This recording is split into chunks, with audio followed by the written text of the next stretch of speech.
listening to some Sinatra today. I'm in a Frank Sinatra mood. Jeez. Got to coordinate the breathing and all that. Get back in video shape. All right, it is December 9th, 2025. On the road, got some errands today, got some things to do out and about. So, you know, I'm gonna dress up a little bit. Keep myself looking decent. You never know who you might run into, you know? One thing leads to another. So yeah, I've got some little things I need to get taken care of, so I better run and figured I better go pick some things up, finish up, prepare a little bit. You know, I've got guests coming, you know, in a few weeks, so see how I live. Get that figured out. Yeah, so heading to the big box store, checking some things out. All right, yeah, today's a nice day. It's gonna be about 40 degrees. The sun's coming up. You can see it on my face, shining away. I used, you know, I don't know.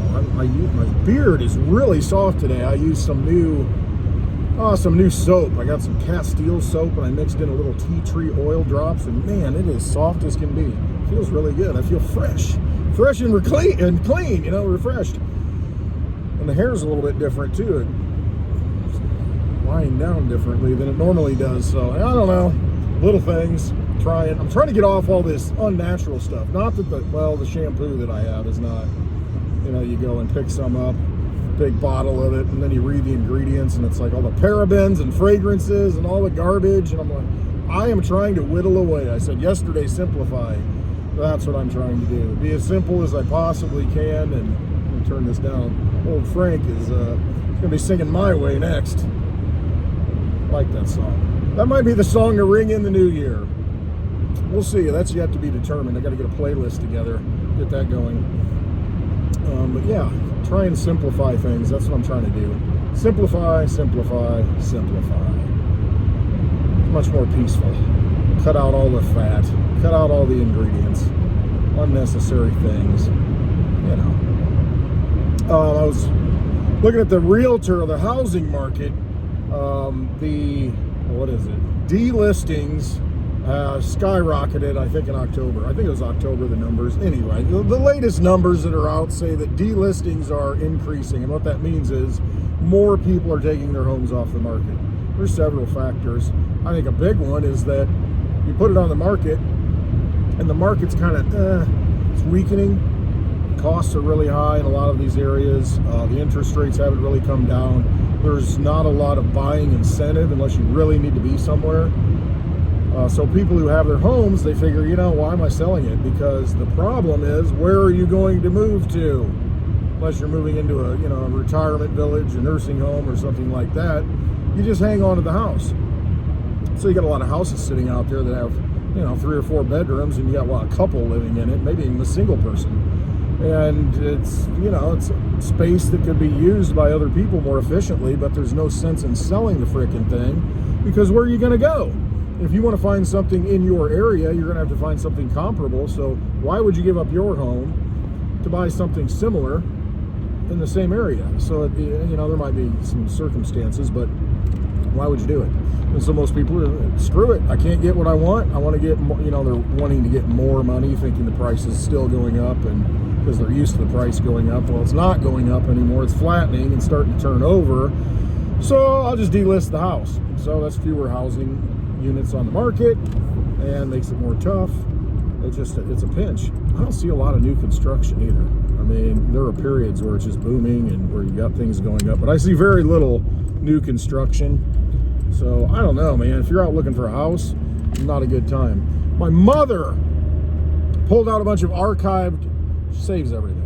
So she pulled out some newspapers and I don't know, all this stuff. Had a little article when I was lifting. It was kind of funny. It was like 14, 15, I think it was 15. I looked the same, but different. Yeah, flashback. I still have VHS tapes. I think I do. Who knows? Things seem to disappear around my place. I still have, I should have some VHS tapes of my lifting, Because I remember we'd set up a tripod, we'd have this big freaking video camera, a VHS machine. You'd have to go change the batteries in it, make sure, because they'd last for a certain amount of time. Check the battery, big freaking, big battery, a big 100-ounce silver bar. And you'd shove the battery in, swap it out. I remember there's like this big metal carrying case we had that was padded. I mean, all the things for the technology to record video. And now I just turn my phone on. Here it is, boom, done. So, that is kind of nice. But yeah, we'd have to set this big VCR up, VHS recorder or camera. And it was expensive at the time, I remember. Man, the money we spent on technology then, and now for what you get, we complain about how much phones are, but look at all the technology built into it that we paid for multiple devices. Then inflation adjusted, holy cow, I mean, that thing probably cost $5,000. It's crazy. Anyway, we'd set this camera up, and so I'd lift, and Dad, he'd be helping me, of course, and so it was me and him. And so I'd have the camera, it would record all the things. Hopefully we had the right angle, and because you don't have a cameraman, you just set it up, it's stationary. So I've got videos of my powerlifting performances, and it was a performance. I was always kind of had a flair for things. I'd have the ammonia capsule, and boom, and yell and scream. It's kind of funny. I need to find those and dig those out. That would be something to watch for the next meetup. I'll put that out in the bar and play that. I got to see if I can rig that up. I've got to find all that stuff, and then I got to think, man, I don't even think I've got a VHS player. All right, thrift store. They might have one. I'll be searching for that today on my list of many things that I'm looking for. And I can't get over. This guy's right there at my hip, and I need to get over. Let him go. All right, there we go. Okay. So yeah, I'll set that all up. Oh, it's interesting. You look back, and that was my idea here. When I started talking about this, my mother pulled out these newspaper articles, and we're talking, it's almost 40 years ago now. Some of these things, getting close to it. And there was an ad from the local store. It had all the prices. I should take a picture of it and drop it on Twitter. The prices and what they were, and some of them I was really surprised. The price hasn't gone up that much on some things, and then other things it was really up. Campbell's soup, that's always kind of the barometer. The Campbell's GMO chicken part printed stuff. No, the tomato soup is always kind of that barometer of inflation, because it really doesn't change. 1 can of Campbell's tomato soup. Well, back then they had it advertised at 29 cents a can, and mind you, this store was a local store in a small town, so the prices were always more expensive than your bigger places. And so 29 cents a can was probably overpriced at the time, but that's what it was. And this is like 1988, I think the article was from, or the newspaper clipping was from. It's funny, she had the whole paper, local paper. Kind of neat. There was housing listings in there, and that's what brought me to this point and sidetracked me. There were housing listings in there. And there was a ranch house, a rural house in the area that was for sale, and I don't know where it's at this point, but in 1988, that house, ranch style house, I mean, it looked nice, brick front, that kind of thing, and probably 1,400 square feet, probably had a basement you could finish on 2 acres. $44,000 is what it was listed for in the ad. $44,000 for that. I mean, now I can't even imagine. Everybody wants that. Oh, I get a couple acres and a nice house, and not too much maintenance, but enough that I can fiddle around and garden with. Man, oh man, $44,000. That tells you right there the amount of monetary inflation, the amount of money that's been created, because that house now has got to be 5 times that. 5 times. And so you got to think, okay, if I made probably $25,000 in 1988, you got to be making $125,000, to be comparable. But then you've got your tax rates are up, your insurance is up too. I mean, all that stuff is up, and it's just, man, oh man, we need stable currency. We need to be able to lock things in, because then we won't get into these bubbles. We'll have a fair market to where it won't be you know, it won't be so much malinvestment, because I talked about technology. The cost of technology has really gone down because it's become more efficient, it's cheaper to produce, and so it's actually fought inflation just because of the efficiencies that are built into it. But housing, food, I mean, you know, those are things that are, you know, they take time to produce and bring to market. I mean, money has flowed into those. Look at the stock market then. I can't even imagine what the Dow Industrials were at that point. Probably not even 5,000. Now it's almost 50,000. That would be a good one to look at, because that is kind of a barometer of the, I gotta go this way, a barometer of inflation, because the stock market does soak that up. And now the big narrative, and this is what, I guess the reason why I turned on the camera. Now the reason why I turned on the camera is because I'm driving, and I just turned on the camera, and I really don't have a point. I just talk about whatever I, you know, am thinking about. Stream of consciousness. So I was thinking, I was watching, I see the narrative now that, you know, the blame is all going on Biden. Now, there's no shortage of blame there. You know, I admit that. But this is the same thing that happens in every administration. I don't care what side of the aisle you're on. It's always the same. This guy's doing a big turn. I'll give him grace. All right, I'll park right next here to the cart corral, because I like to do that, because I don't care if it gets dinged, you know, the car. And when I bring the cart out, bam, it's right there. Don't have to walk all over the place. You see people leaving the carts all over, you know, oh, somebody will get it, you know, they're paid to get it. Then when you walk in, there are no freaking carts. Yeah, I usually take one in when I go in. That's what I do. Anyway, but what you see, every administration, you'll see them blaming the other administration for the problems. And so now the thing is, it's because of Joe Biden's inflation. That's why we have all these costs running out of control. It's Joe Biden's inflation. He's the one to blame. When if you look at the frickin' chart, every time, and actually it goes up a lot more under Republican leadership, but every time, because they like to deficit spend rather than raise taxes. See, the Democrats raise money by raising taxes, and the Republicans, you know, raise money and, you know, make the economy and flowing by just deficit spending more. But they both do it.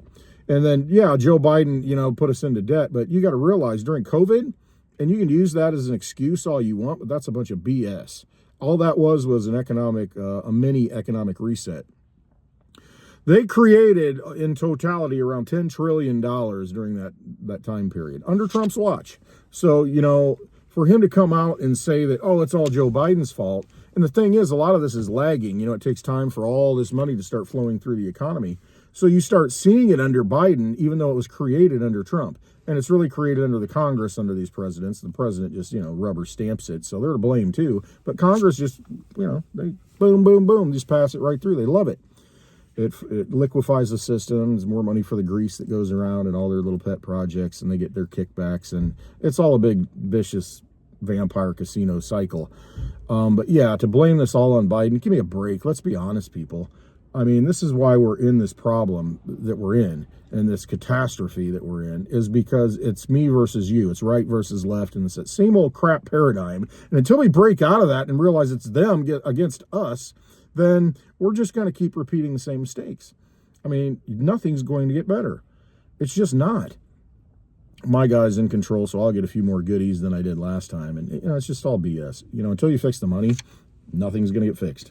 It's not going to get fixed. So that needs to happen. And quit blaming the other party for inflation. It's the long-term trend is this: deficit spending, debt. It doesn't matter who's in charge. I mean, so don't fall for that crap. And if, you know, when I hear people going around saying that, I mean, what a cop-out. Well, because of Joe Biden, you know, we got all this inflation. It's like bull. We had inflation during Biden because of the $10 trillion that was dumped into the economy prior to him. And then he continued to put fuel on the fire, but not as much, because that was a lot of money. I mean, you take the deficit from the, you know, the say 25 trillion to 35 trillion. I mean, that's a big percentage. What do you think's going to happen when you create all that money? Stock market starts booming. Cost of beef goes up. Cost of housing goes up. Cost of everything goes up. It's not that difficult, people. And I'm not even, my degree's in English. It's not even in math. I can figure it out, but, you know, I'm not a fireman, but I'm aware enough to see that the house is on fire. And so that's basically, cart corral, see? Jamming the carts, if you heard that. So yeah, it's a bunch of BS. So quit blaming the other side. Just start looking for solutions. And the only solutions that you can have is what you can do in your own life. You start being more frugal. You start being more conscious of the things that you purchase. Try and get the best deals. If you don't need it, don't get it. Simplify. That's the key going forward. They want you to be happy, own nothing and be happy. Well, you can own a little and still be happy. The things you need. And so focus on that. I mean, there are many ways to do it. Start with the food. Quit buying junk. Buy nutritious stuff, nutritionally dense things that you don't have to eat as much. You go to McDonald's and you get a freaking Big Mac meal with the fries and all that, and the caloric intake that you put in, you're putting in a lot.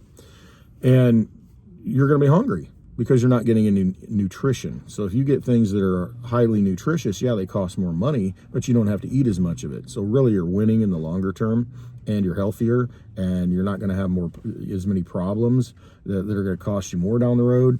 So that's just one thing you can do. There are a lot of things you can do. Just cut the crap out.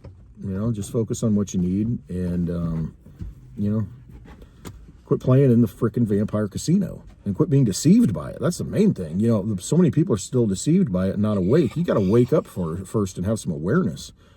So that's the key. That's all I'm doing. Maybe if you wake up from something I say and start thinking differently, and maybe make a change in your life because it's better for you and you weren't doing it, and then maybe my craziness, spilling out on this high-tech device in a low-tech car resonates with you, and you wake up and do something differently that benefits you, then you know what? That's a big win. And I look at it as that. So, that makes my day. All right. I hope you have a wonderful day. I'm having a wonderful day, and I will continue to have a wonderful day because I know I will. All right. I love you all. Some more than others. I'd like to say that. All right. Have a great Tuesday. Trust yourselves, and don't be deceived by these vampires. I mean, that's all they are. Deception. They have no power if you don't give it to them. All right. Love you.